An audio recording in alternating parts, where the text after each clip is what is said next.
আসসালামু আলাইকুম। Hello GSM বন্ধুরা, আশা করি সবাই ভালো আছেন। আমিও আল্লাহর অশেষ রহমতে আলহামদুলিল্লাহ আপনাদের সকলের দোয়ায় ভালো আছি। আর এই মুহূর্তে আপনারা দেখতে পাচ্ছেন আমি আজকে ওয়ালটনের নেক্সাস মডেলের একটি মোবাইলে কাজ করব এবং এই মোবাইলটির সিপিইউ হচ্ছে স্পিডট্রাম। যেহেতু ওয়ালটনের মোবাইলটি আমাদের এখানে সাপোর্ট দেওয়া নেই, তাহলে আমরা আইসির নাম দিয়েই করব। তো প্রথমত আমি ব্র্যান্ডে গিয়ে হচ্ছে যে এসপিডি জেনারিক সিলেক্ট করলাম। এখন মডেলে গিয়ে যেহেতু আমি আগেই গুগলে সার্চ দিয়ে দেখে নিয়েছি যে এটার সিপিইউটার নাম হচ্ছে আপনার এই টাইগার T606। এখন আমরা এখান থেকে টাইগার T606টা সিলেক্ট করে দিব। সিলেক্ট করার পরে বাকি নিচে যে এখানে হিডেন করা যে অপশনগুলো দেখতে পাচ্ছেন, এই অপশনগুলো ওপেন হয়ে যাবে। তখনই আমি ওখান থেকে হচ্ছে এফআরপি সিলেক্ট করে দিব।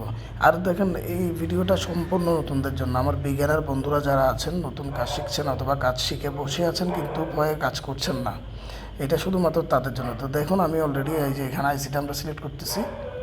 তো এই আইসিটা সিলেক্ট করার পরেই আমাদের কাজ শুরু হবে। আমি একটু অপেক্ষা করি আমরা। এই যে আমি এখানে 64 বিটটা দিচ্ছি, আপনারা 64 বিটটাই দিবেন। প্রথমে এটা না হলে, যেহেতু এখানে 3টা ধাপ আছে, এটা না হলে পরেরটা দিয়ে ট্রাই করবো। আশা করি এটাতেই হয়ে যাবে। তো এখানে দিলাম, অলরেডি দেখতে পাচ্ছেন হিডেন যে অপশনগুলো ছিল এগুলো এখন সামনে চলে এসছে। এখান থেকে আমরা হচ্ছে ইরেজ এফআরপিতে ক্লিক করব। এই যে ইরেজ এফআরপিতে ক্লিক করার পরে এখানে আমার একটু সময় নিচ্ছে। এই যে ইরেজ এফআরপি, এখন এখানে লিখে আসবে ওয়েটিং ফর ডিভাইস। এই যে অলরেডি চলে আসছে ওয়েটিং ফর ডিভাইস। এখন এই মুহূর্তে আমাদের কাজ হচ্ছে, যেহেতু স্পিডট্রামের সিপিইউ যুক্ত ফোন, এটাতে ভলিউম মাইনাস বাটন, আমি আবারও বলছি, ভলিউম মাইনাস অথবা ভলিউম ডাউন বাটন প্রেস করে ইউএসবিটা প্লাগ ইন করতে হবে। এখন কিভাবে করতে হবে এটা আমি আসলে আপনাদেরকে এখানে দেখাইনি।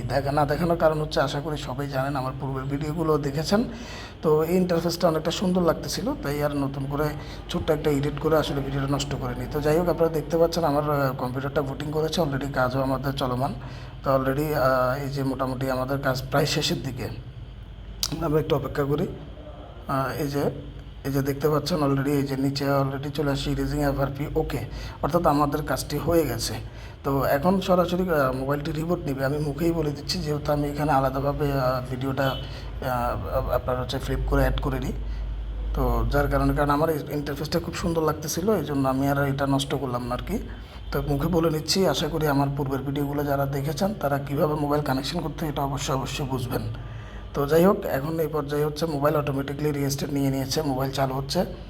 তো এইভাবে আসলে কাজ করলে কাজে সফলতা আসবে। আর নতুনদের উদ্দেশ্যে বলি, ভাই, আমার এই ভিডিওটা শুধুমাত্র আপনাদের জন্য, পুরাতন কারোর জন্য না। কারণ পুরাতনরা অনেক এক্সপার্ট, অনেক এক্সপার্ট লেভেলে চলে গেছেন, তাদের জন্য না।